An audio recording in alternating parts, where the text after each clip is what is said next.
구약 성경 사사기서 16장, 제가 가지고 있는 성경은 390페이지 사사기서 16장 우리 21절부터 31절까지를 한번 읽어보도록 하겠습니다.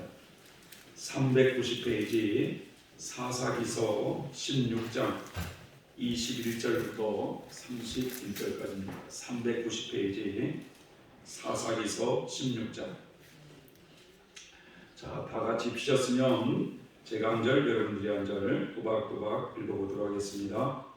블레셋 사람이 그를 잡아 그 눈을 빼고 끌고 가사에 내려가 놋줄로 매고 그로 옥중에서 맷돌을 돌리게 하였더라. 블레셋 사람의 방백이 가로되 우리의 신이 우리 원수 삼손을 우리 손에 붙였다 하고 다 모여 그 신 다곤에게 큰 제사를 드리고 즐거워하고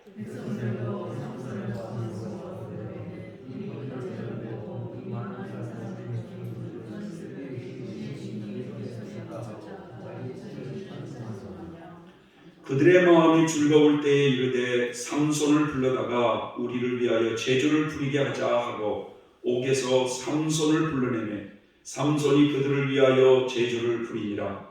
그들이 삼손을 두 기둥 사이에 세웠더니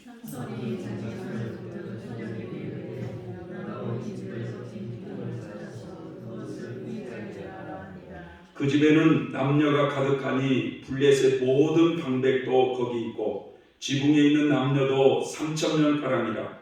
다 삼손의 제주 부리는 것을 보더라.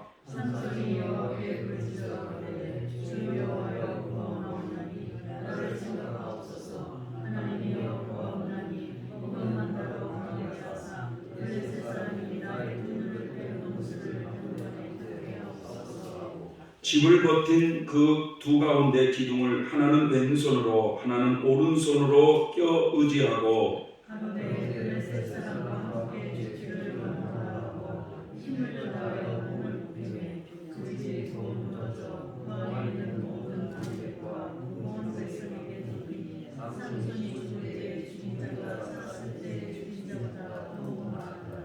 같이요. 그의 형제와 아비의 온 집이 다 내려가서 그 시체를 취하려 가지고 올라와서 소라와 에스다올 사이 그 아비 마노아의 장지에 장사하니라. 삼손이 이스라엘 사사로 20년을 지내었더라. 아멘. 주님의 은혜가 이 자리에 있는 모두에게 함께 하시길 예수님의 이름으로 기원합니다. 오늘 저는 이 삼손이 우리에게 주는 인생의 교훈이라는 제목으로 말씀의 은혜를 나누고자 합니다. 프랑스의 유명한 철학자요, 수학자요, 또 신학자로서 살았던 파스칼이라고 하는 사람이 있습니다. 파스칼의 판세 얘기 들어봤죠? 이분은 프랑스에서 자랑하는 천재 중에 천재였어요. 근데 이분이 뭐라고 이런 말을 했냐면 우리 인생은 도박과 같다라는 이런 인생을 정의했어요. 농사 짓는 사람들도 보면은 농사도 뭐라고 그래요? 도박이다 이런 얘기를 하시는데 인생은 도박이다라고 정의를 내렸다는 거예요. 그러면서 이 세상에는 신은 존재하지 않아 라고 생각하고 무신론을 선택해서 그쪽에 자신의 인생을 걸게 되면 그 인생은 차갑고 어둡고 허무하고 절망스러운 부정적인 인생이 되고, 그리고 반면에 유신론을 선택하게 되면 그 인생은 사랑과 소망과 영생의 생수가 넘치는 긍정적인 인생을 살게 된다라고 하였습니다. 이 말의 의미는 우리 인생들로 하여금 하나님 없이 사는 무신론 생활을 누리고 세상을 창조하신 그 창조주 하나님을 믿고 세상을 살아야 할 것을 강조하고 있는 것입니다. 그래야 우리의 인생은 대박이 나는 인생이 된다는 이야기입니다.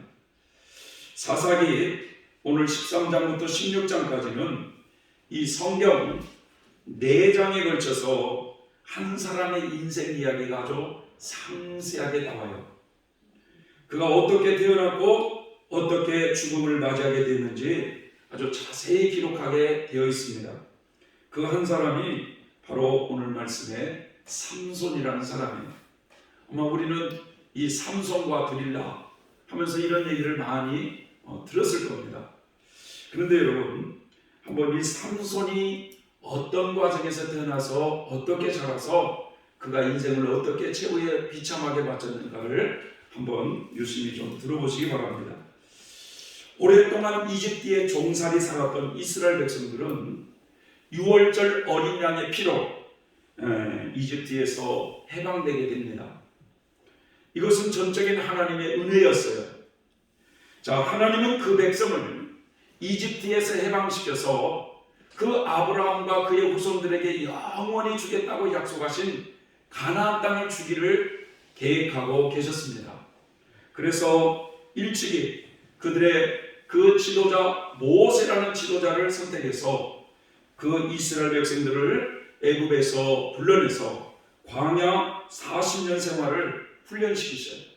하나님의 계명을 지키는 훈련을 시키고 하나님의 말씀에 순종하는 그런 훈련을 받으면서 이제 광야 생활 40년을 그렇게 지내게 됩니다. 이 가나안 땅을 눈앞에 두고 모세는 그 땅만을 바라보면서 너는 저 땅에 못 들어간다 하면서 이 모압 땅에서 모세는 죽음을 맞이하고 여호수아가 이스라엘을 이끌 지도자로 세워지게 돼요. 그래서 이제 여호수아는 그 이스라엘 백성들을 이끌고 요단강을 건넙니다. 그러니까 이 이스라엘 지도를 딱 보면은 이 서쪽에는 지중해가 딱 있고 그 다음에 그 땅의 판절을 보면 저 위쪽에는 헐몬산이라고 하는 그 갈릴리 바다가 있어요. 갈릴리 호수. 거기서 흐르는 이제 쭉 흐르는 요단강이 있고 그 밑바닥에 이제 맨 아래쪽에 사해 바다가 있는데 그 강 요단강을 중심으로 지금은 요르단 그리고 이쪽은 이스라엘 지금 지도가 이렇게 되어 있는데 그 땅을 옛날에는 이 모압 땅이라고 불렀다 이거죠. 모압 땅. 모세가 살고 있었던 당시.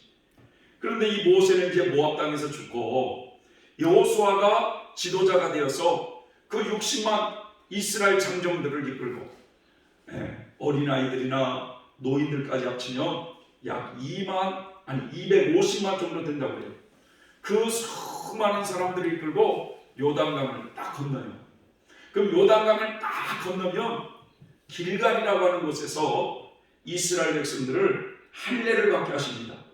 그래서 남자들이 다 할례를 행한 후에 이 할례 의식이 끝나자 그 백성들은 하나님께서 약속하신 땅으로 이제 들어가게 됐어요.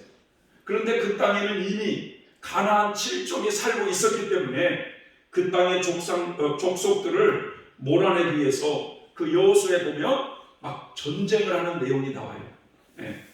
결국 그 땅의 백성들을 다 몰아내고 이스라엘 12지파에게 이제 땅을 각 지파대로 너희는 여기 있다, 너희는 이쪽 하면서 12지파로 구분해서 땅을 분배해주고 여호수아는 죽음을 맞이하게 됩니다. 자, 이제 이스라엘 백성들은 그 땅 각 지파대로 땅을 분배받아 살아가게 되는데 이제 그 땅에서 살아간 지 얼마 되지 않아서 또다시 이스라엘 백성이 하나님께 범죄하기 시작을 해요. 하나님을 잊어버리고 그 땅에서 섬겼던 그 헛된 신, 그런 우상신을 섬기게 되면서 그럴 때마다 하나님은 진노하셔가지고 그 이방 민족의 침입을 허락해서 이스라엘에게 고통을 주게 됩니다. 이스라엘 백성들이 사는 것이 힘들다고 하나님 우리가 잘못했습니다, 우리를 도와주소서 라고 기도하면 하나님은 이제 그때마다 하나님의 신에 감동된 사사들을 일으켜가지고 이방 민족의 침입을 물리치고 태평함을 허락해 주셨어요. 자, 이스라엘 백성들은 그런 생활을 무려 350년 동안 반복하며 그렇게 그곳에서 살았습니다. 오늘 말씀 역시도 그렇게 시작이 돼요. 이스라엘 백성이 또다시 하나님 보시기에 죄를 저질렀어요. 그러자 하나님은 블레셋 사람들을 충동시켜가지고 이스라엘을 40년 동안 지배하도록 허락하세요. 이스라엘 백성들이 하나님을 멀리하고 죄에 범죄하자 하나님은 그 백성을 깨우치기 위해서 블레셋 사람들의 침략을 허락해가지고 무려 40년 동안 그들의 지배를 받도록 허락하신 것입니다. 이스라엘 백성들이 여러분 블레셋 사람들의 그 지배를 받으니 사는 것이 얼마나 힘들고 고달팠겠습니까? 그래서 어느 정도 그 이스라엘 백성들이 고통이 무르익을 때 하나님께서는 이제 그 이스라엘 백성들을 블레셋에서 구해줄 사사를 준비시키려고 하는 모습이 13장에 나와요. 그래서 단 지파에 그 블레셋 블레셋 족속의 바로 옆에가 단지파가 살았거든요. 그런데 그 단지파에 속했던 소라성에 마노아라고 하는 사람이 살고 있었어요. 그런데 이 마노아의 아내는요, 아이를 낳지 못합니다. 어느 날 하나님의 천사가 그 마노아의 아내에게 나타나서 이런 신비한 말씀을 전해주는 거예요. 너는 지금까지 아이를 낳지 못했는데 이제 네가 임신을 하여서 아들을 낳게 될 것이다. 너는 그 아들에게 포도주나 독주를 마시게 하지 말고 부정한 것을 먹지 못하게 하고 네가 그 아들을 낳으면 그의 머리를 깎지 말라. 그는 태어나면서부터 하나님께 바쳐진 나시린이 될 것이다. 그가 블레셋 사람들의 손에서 이스라엘을 구원하는 일을 하게 될 것이다 라고 하는 이런 말을 전해주는 천사가 그 마노아의 부인에게 그런 말을 딱 전해주고 사라져버렸어요. 이 마노아의 아내는 자신이 그런 경험했던 그 이야기를 남편에게 세세하게 말을 해줍니다. 그 말을 들은 마노아는 하나님께 이렇게 기도해요. 하나님, 저의 아내에게 나타났던 그 천사를 다시 한번 보내주십시오. 그래서 우리에게 태어날 아기에 대해서 우리가 어떻게 키워야 되는지를 좀 자세히 가르쳐 주십시오 라고 그 남편이 기도를 하기 시작했어요. 그 기도가 하나님 앞에 상달이 돼서 그런지 이 마노아의 기도를 들으시고 마노아의 아내에게 또다시 하나님이 천사를 보냈어요. 근데 그 당시 때 이 마노아의 아내는요, 들판에 있었어요. 들판에서 있는데 갑자기 그 천사가 다시금 그 부인에게 나타나서 그냥 이 마노아의 아내는 너무 놀래가지고 급히 집안에 있는 남편에게 달려가가지고 나에게 전에 나타났던 그 천사가 저기 또 나타났다고 하면서 그 말을 하니까 남편이 부인의 손을 잡고 들판으로 달려갔어요. 가보니까 그 어떤 한 사람이 있는 거예요. 그래서 이 마노아는 그 하나님의 천사에게 다가 이렇게 묻습니다. 당신이 제 아내에게 말씀했던 그분 맞습니까? 라고 하니까 그 천사가 그렇다는 거예요. 예. 마노아가 또 물었어요. 당신이 말씀하신 일이 일어나면 태어난 아기를 어떻게 길러야 됩니까? 우리에게 자세히 말씀을 해주십시오 라고 이렇게 하니까 그분이 또 하는 말씀이 내가 전에 너의 아내에게 말하는 대로 아이가 태어나면 포도나무에서 나는 것을 무엇이든지 먹지 말아야 되고 포도주나 독주를 마셔도 안 되고 부정한 것을 먹거나 부정한 것을 만져서는 안 된다. 이런 것을 꼭 지켜야 된다 라고 다시 재차 말을 해줬어요. 마노아는 그 사람에게 잠시만 여기 계십시오. 당신을 위해서 염소 새끼를 요리해가지고 오겠습니다 라고 하니까 그 천사가 뭐라고 대답하냐면 내가 잠시 여기에 머무른다 할지라도 당신이 해올 음식은 내가 먹지 않겠어. 다만 당신이 나에게 그렇게 음식을 마련할 생각이 있다면 그 재물을 하나님께 바치시오 라고 이렇게 말을 하는 거예요. 그러자 급히 그 마노아는 염소 새끼를 잡아가지고 그 재물을 그 큰 바위 위에 올려놨어요. 그렇게 올려놔서 하나님께 제물을 다 이렇게 바쳐드리니까 갑자기 말이죠. 어디서 불이 확 나타나더니 그 제물을 살라버림과 동시에 그 불꽃을 타고 그 하나님의 천사는 하늘로 사라져버렸어요. 그 신비로운 경험을 하고 난 뒤에 이 마노아의 아내는 아들을 낳게 되었고 그 아들의 이름을 삼손이라고 이름을 지습니다. 여러분, 대체적으로 사람들이 아이를 낳기 전에 태몽을 꾼다 그러잖아요. 태몽. 그렇죠? 그런데 이 부부는 이런 태몽이 아니라 아주 신령한 체험을 하고 난 다음에 삼손이라고 하는 아이를 낳았어요. 자, 삼손은 자라면서 이제 하나님의 영이 그 아이에게 임하기 시작을 합니다. 아마도 이 부모님들은 여러분 정성을 다해서 그 천사가 시켜주는 대로, 천사가 가르쳐주는 대로 그 아이를 신경을 써서 키웠겠지 않았겠습니까, 여러분? 네? 그런데 문제는요, 이 삼손이 청년의 나이가 되었을 때 어느 날 블레셋 땅에 있는 딥나라고 하는 성에 어떻게 가게 되었어요. 그런데 거기서 어떤 블레셋 처녀를 보게 된 거예요. 이 삼손이 집으로 돌아와 가지고, 아버지, 제가 딥나 성에 가보니까 정말 그 마음에 드는 여자가 있습니다. 나는 정말 그 여자하고 결혼하고 싶습니다. 라고 이렇게 말을 하는 거예요. 부모님들이 깜짝 놀랄까요? 안 놀랄까요? 안 놀랄까요? 안 된다. 그 결혼은 안 된다. 블레셋 사람들은 할례도 받지 않는 이방인인데 어떻게 이방 여인과 결혼을 한단 말이냐. 이건 하나님이 결코 기뻐하지 않는다. 이스라엘에 너와 결혼할 여자가 없단 말이냐. 아버지는 한사코 안 된다고 했는데, 문제는 이 삼손은요, 그 여자와 결혼하게 해달라고 계속 우기는 거예요. 그러면은 여러분, 내 눈에 흙이 들어가기 전에는 절대 안 된다! 라고 이렇게 딱 잘라야 되는데, 자식 이길 부모 있어요, 없어요?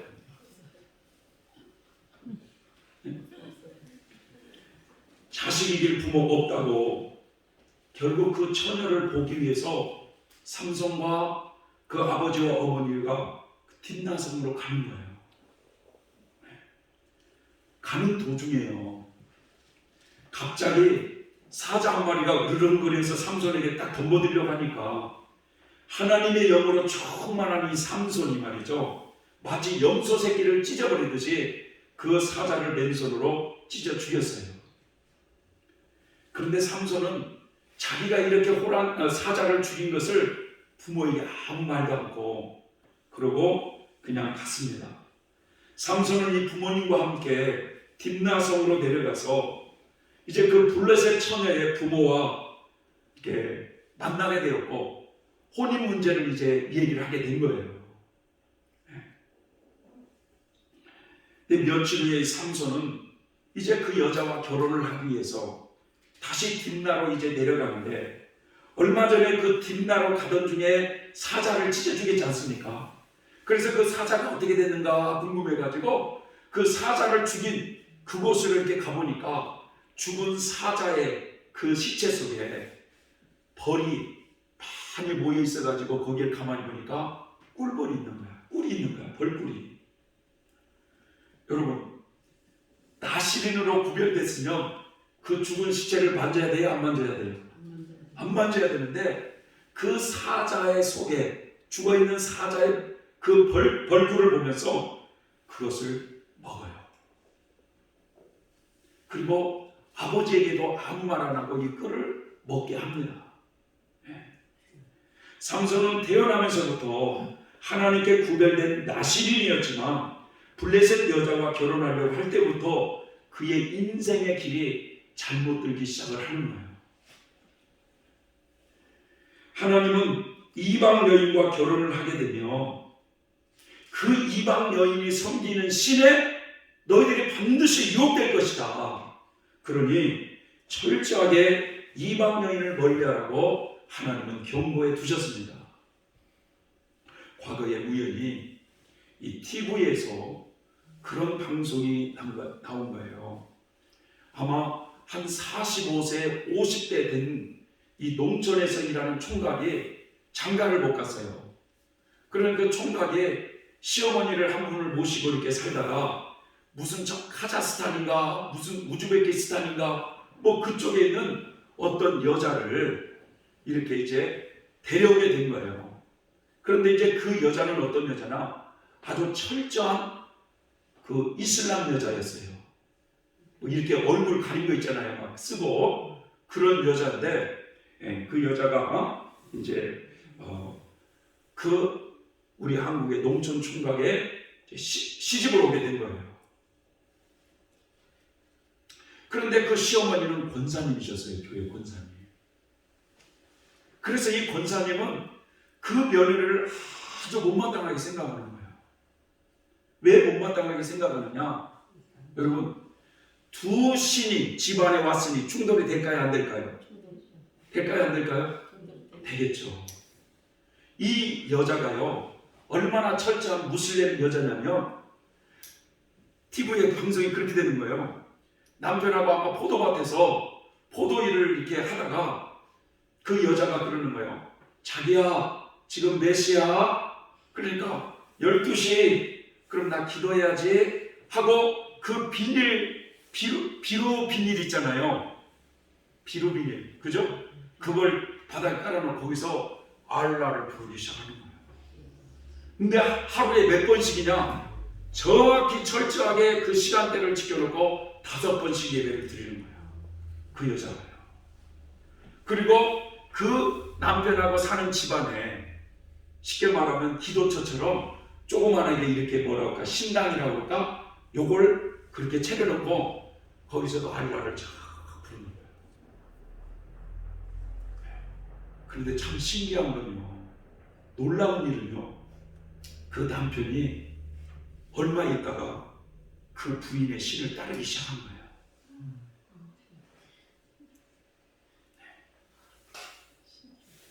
그래서 하나님은 이방 여인과는 절대 결혼을 하지 말라고 하나님이 명령을 했던 이유가 여기 있었던 것입니다.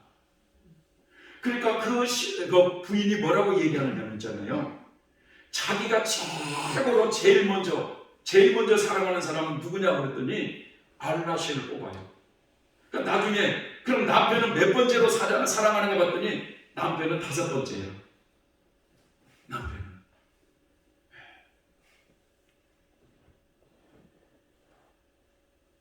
그렇게 이방 여인과 이렇게 결혼을 꿈꾸면서 삼손이 삐뚤어지기 시작한 거예요.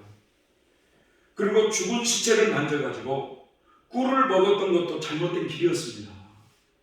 왜냐하면 나시리는 죽은 시체를 만지면 부정해지기 때문에 그렇습니다. 삼손은 블레셋 처녀와 결혼하기 위해서 딥나로 내려갔는데 당시의 풍습이 말이죠. 이 신랑의 아내가 될 그 처녀의 동네에서 7일 동안 잔치를 벌인 거예요. 결혼잔치를. 그래서 일주일 동안 계속해서 이제 잔치를 이렇게 이제 그 집에서 이제 벌이다가 블레셋 사람들은 잔치의 흥을 돋구기 위해서 30명의 사람들을 그 잔치집에 보내가지고 잔치를 그렇게 7일 동안 흥겹게 이렇게 보내게 됐는데 거기서 삼손이 심심했는지 그 사람들에게 수수께끼 하나 낸다고. 그래서 만약에 이 수수께끼를 너희들이 맞히면 내가 겉옷 30벌을 너희들에게 주고 너희가 이 수수께끼를 못 맞히면 너희가 우리에게 30벌을 옷을 줘야 된다. 이렇게 얘기를 한 거예요.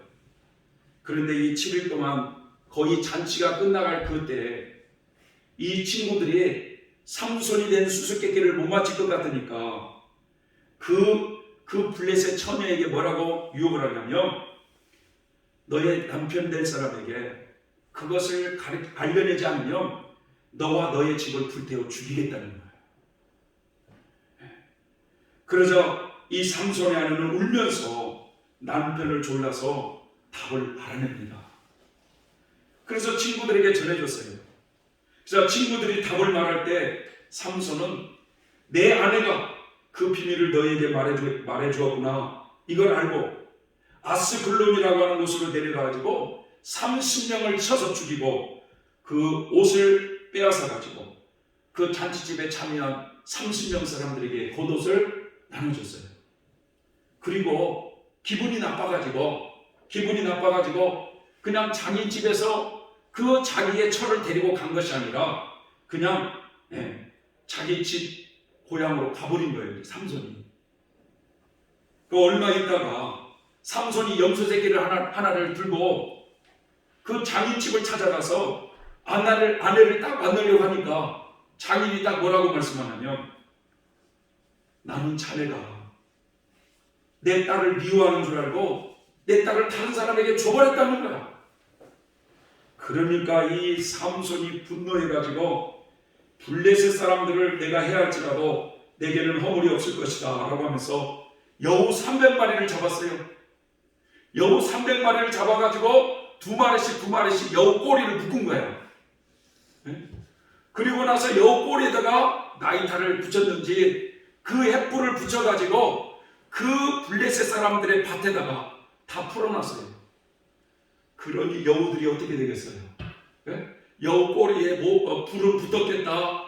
막 이리 도망가요, 저리 도망가다가 완전 블레셋 사람들의 곡식밭을 완전 난장판 만들어 버렸어요.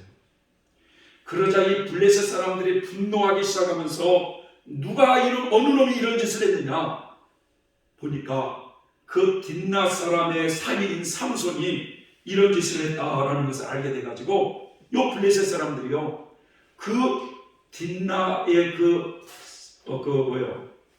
블레셋 여자와 그 삼손의 장인을 불러 태워 죽여버려요. 이 소식을 들었던 삼손은 더 분노해가지고 블레셋 사람들을 공격해서 많은 사람을 죽이고 유다의 한 바위 동굴에 이제 씁니다. 그런데 이 사건을 계기로 블레셋 사람이 유다 백성들에게 전쟁을 걸어오려고 싸움을 하려고 했을 때 이스라엘 백성들이 삼손이 큰 죄를 졌구나 해가지고 삼손을 결박해가지고 그 블레셋 사람들에게 넘겨줍니다. 세 밧줄로 묶인 채 블레셋에게 인도된 삼손은 여호와의 그 신의 권능이 임하여서 그 세 밧줄을 끊고 나귀의 턱뼈를 가지고 블레셋 사람 1000명을 죽여요. 그러는 어느 날 삼손이 블레셋 가사에 가서 어느 기생집에 몰래 들어가는데 그 기생집에 삼손이 들어갔다는 소식을 블레셋 사람들이 알고 삼손이 새벽에 나오면 죽이자 이렇게 계획을 딱 세우고 있는데 갑자기 삼손이 말이죠, 저녁 12시가 됐는지는 모르겠지만 갑자기 일어나더니 세상에 그 성문 문짝과 문설주와 빗장을 아예 다 그냥 뽑아가지고 어깨에 메고 그 유대 땅으로 가버린 거예요. 그러자 이 블레셋 사람들은 말이죠, 저 가사, 아스글론, 아스돗, 가드, 에글론 요 블레셋 5왕들이 모여가지고 어떻게 하면 삼손을 죽여서 원수를 갚을까 고심하고 있다가 어느 날 희소식이 들리는 거예요. 삼손이 드릴라라고 하는 여자를 사랑한다는 거예요. 그리하여 5왕이 이 드릴라에게 삼손의 힘이 어디서 나오는지 너는 그 비밀을 알게 해주라. 그러면 우리 각자가 은 1100개씩을 합해서 5500개의 은을 너에게 주겠다라고 했는데 그 돈은요, 노예 2000명을 살 수 있는 돈이에요. 이게 어마어마한 큰 액수를 약속을 한 거예요. 그래야 이제 드릴라는 계속해서 삼손에게 당신의 힘이 어디서 나오느냐 라고 추궁하기 시작했어요. 여자의 등살에 넘어가지 않는 남자가 또 있을까요? 아마 이 드릴라가 자기 하면서 아마 계속 그랬을 거예요. 그런데 3번째까지는 속다가 드디어 4번째에 그 비밀을 말해버린 거예요. 삼손이 뭐라고 말씀하냐면 나는 아직까지 내 머리에 삭도를 댄 적이 없다. 나는 태어날 때부터 나시린으로서 하나님께 바쳐진 사람이요 누구든지 내 머리를 밀면 나는 힘이 없어져 버릴 것이고 보통 사람처럼 약해질 것이요 라고 이 비밀을 알아낸 들이다가 당장 밀어버렸어요. 그러면서 삼손 블레셋 사람이 당신을 잡으러 와요 라고 하니까 삼손은 깨봤지만 힘이 없어요. 그러자 이 블레셋 사람들이 삼손의 두 눈을 뽑아버립니다.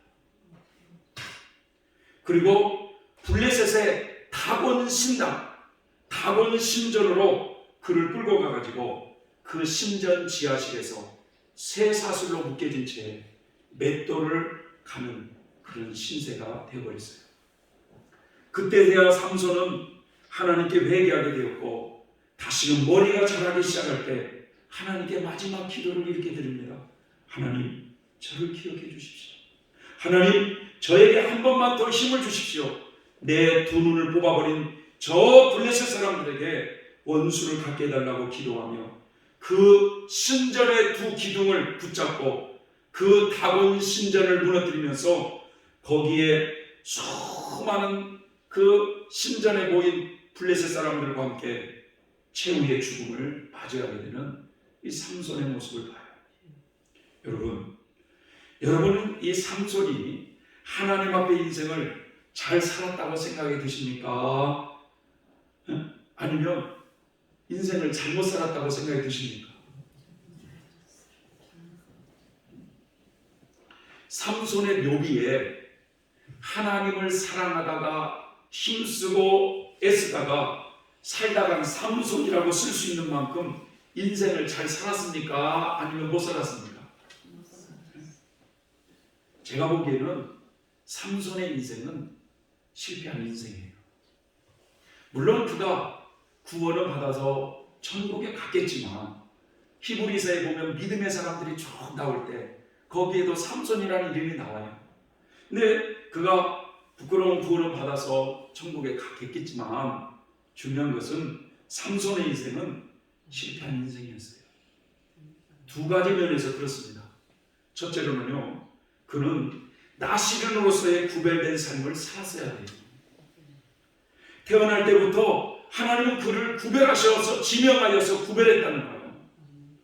구약성경 민수기를 보면요, 나시린이라고 하는 이런 용어가 나와요. 나시린. 근데 이 나시린이라는 뜻은 뭐냐? 구별된 사람이라 이런 뜻이에요. 구별된 사람이다. 술을 멀리하고 부정한 것을 멀리하고 죽은 것을 만지지 못하게 하면서 하나님께 쓰임받을 수 있도록 구별된 자가 나시린이었어요. 그런데 그 나시린으로서의 삶을 그는 제대로 살지 못했다는 거예요. 그런데 여러분, 어찌 보면 우리 모두도 여러분 나시린으로서 살아야 되는 겁니다. 하나님은 우리 모두를 하나님의 백성으로 구별하여 부르신 거예요. 예배소서 5장 8절에 보면 너희가 전에는 어둠이더니 이제는 주 안에서 빛이라 빛의 자녀들처럼 행하라 라고 말씀하고 계세요. 하나님께서 우리를 당신의 자녀로 부르시기 전에는 우리도 여전히 세상 가치관을 가지고 어둠 속에서 여전히 살았던 사람들이었다는 거예요. 그러나 하나님의 은혜로 구원을 받은 우리들은 이제는 하나님의 백성으로서의 가치관을 가지고 빛의 자녀들처럼 행하라고 말씀하고 있어요. 골로새서 3장 1절 2절에 보면 그러므로 너희가 그리스도와 함께 다시 살리심을 받았으면 위의 것을 찾으라. 거기는 그리스도께서 하나님 우편에 앉아 계시느니라. 위의 것을 생각하고 땅의 것을 생각하지 말라. 하나님의 백성이 되었으면 이 썩어질 것들, 땅의 것들, 영원하지 않고 없어질 것들을 생각하기보다는 저희 영원한 하늘의 것을 더 생각하고 하늘의 소망을 두고 살아가야 된다고 말씀하고 있어요. 여러분, 이 두루미 아시죠? 두루미 보셨습니까? 두루미? 네? 두루미의 달팽이 이야기가 있어요. 이 논 같은 데 가면은 하얀 그 두루미가 논을 쫙 해가지고 눈을 어디다가 깔고 다녀요? 그 논 안에 있는 미꾸라지라든지 우렁이라든지 이런 것을 말이죠, 계속 주워 먹기 위해서 그렇게 다니는 것입니다. 그러니까 이 달팽이를 먹이로 살아가는 이 한 두루미가 이렇게 논이나 냇가 주변을 거닐다가 아름다운 백조 한 마리를 딱 마주치게 된 거예요. 백조를 한 번도 본 적이 없던 이 두루미가 백조에게 뭐라고 말씀하냐면, 백조야, 너는 누구냐? 라고 묻기를 시작했어요. 그래서 이 백조가 나는 백조라고 밝히면서 두루미는 백조에게 그럼 너 어디서 왔냐? 라고 하니까 백조가 자신은 하늘나라에서 왔다는 거야. 그래서 이 백조가 하늘나라가 어떤 곳인가를 두루미에게 알리기 시작한 거야. 두루마, 하늘나라는 말이야, 얼마나 아름다운지 몰라 하면서 막 하늘나라에 대해서 그 아름다움을 막 설명해 주기 시작한 거야. 그 얘기를 한참 듣던 두루미가 백조의 말을 가로막고, 그런데 하늘나라에도 우렁이 있니? 라고 물었어요. 그러니까 이 백조가 뭐라고 말씀하겠어요? 하늘나라에 우렁이 어디가 있니? 그러니까 이 백조의 지금 아니 두루미의 관심사는 온통 어디에 있었어요? 달팽이, 우렁이에 있었지 않았습니까? 그래가지고는 백조가 하늘나라에서 무슨 달팽이가 있냐, 우렁이 있냐, 그런 건 없어 라고 대답하자 이 두루미가 같이 딱 한마디로 이렇게 말을 하는 거예요. 그렇다면 나는 하늘나라에 안 가. 난 달팽이가 좋아. 이렇게 말을 했다는 거예요. 네? 여러분, 이 두루미의 이 모습이 사실 우리의 모습 아닙니까, 여러분?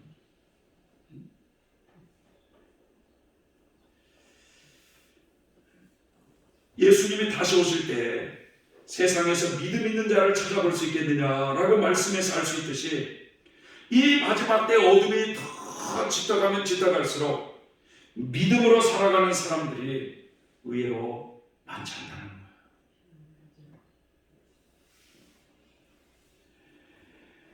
위에 있는 것들을 소망하기보다는 땅의 것에 간절히 그냥 땅의 것에 붙여가지고 재물과 명예 같은 것에 더 큰 가치를 두고 살아가는 그리스도인들이 얼마나 많이 있는지 몰라요.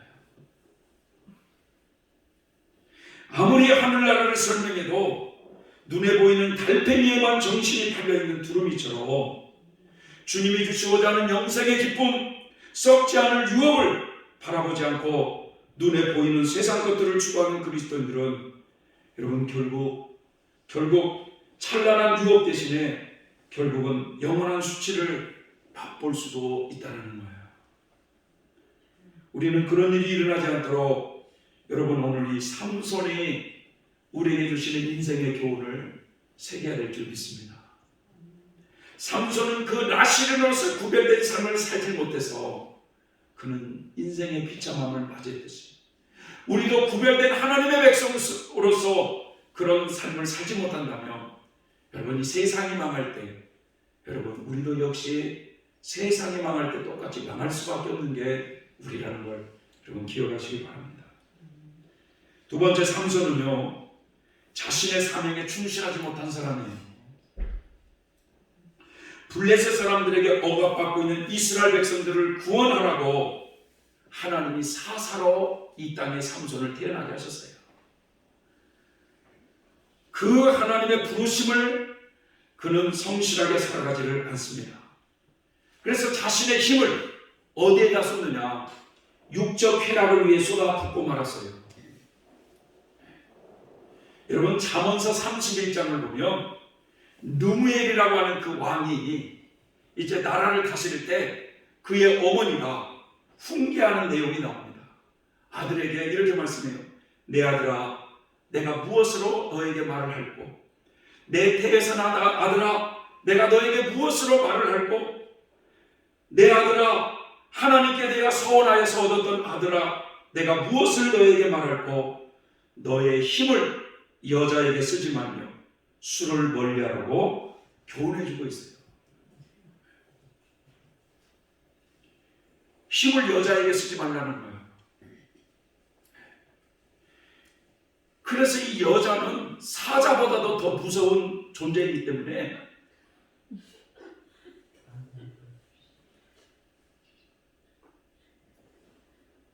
여자를 멀리해야 될 줄 믿습니다.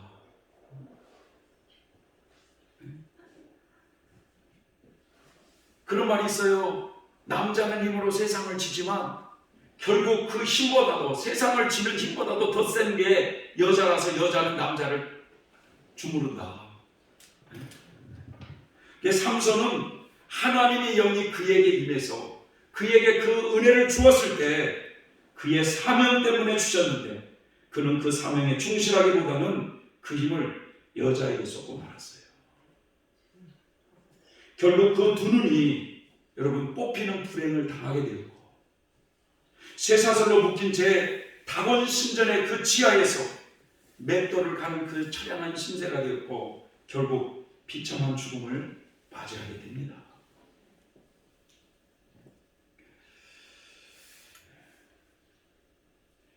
그래서 늘 저도 기도하는 제목을 조금 이제 바꿔야 되겠어요. 어떻게 바꿔야 되느냐? 하나님, 여자를 여자로 보이지 않게 해주시옵소서. 여자로 보이기 시작하면 어떻게 하겠습니까? 이 사명을 어떻게 감당하겠습니까? 하면서 좀 기도를 좀 바꿔야 되겠어요.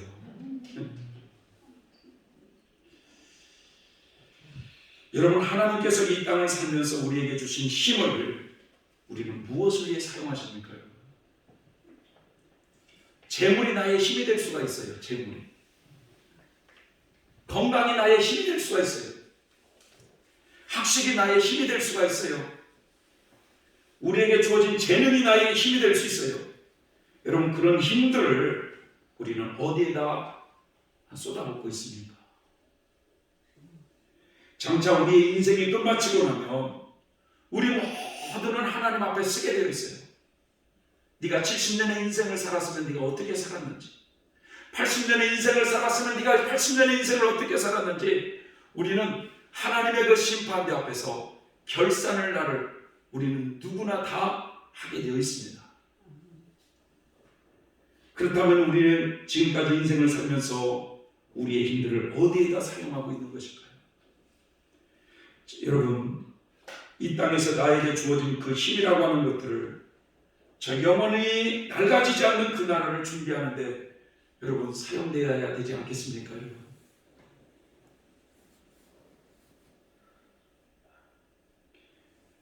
저 영원한 것을 얻기 위해서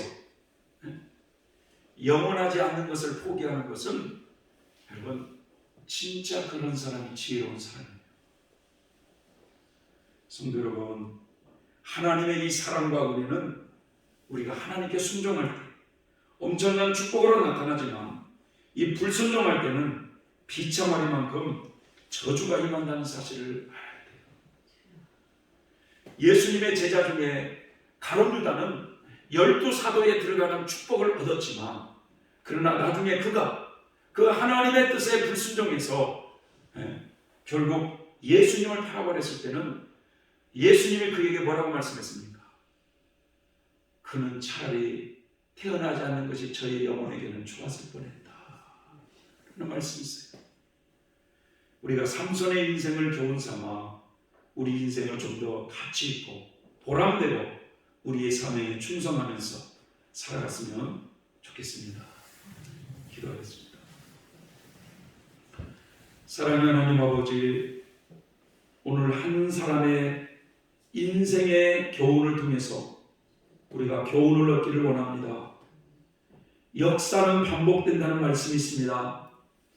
많은 사람들이 이 역사 속에서 우리에게 교훈을 주셨지만 그 교훈을 잊어버리고 살다가 역사는 여전히 반복된다는 말씀하고 있습니다. 우리가 삼손의 인생을 통해서 아버지 우리 인생의 교훈으로 잘 삼게 하셔서 우리의 인생이 좀 더 하나님 앞에 값지고 보람 있는 삶을 살아갈 수 있도록 우리를 인도하여 주시옵소서. 예수님의 이름으로 기도를 드립니다. 아멘.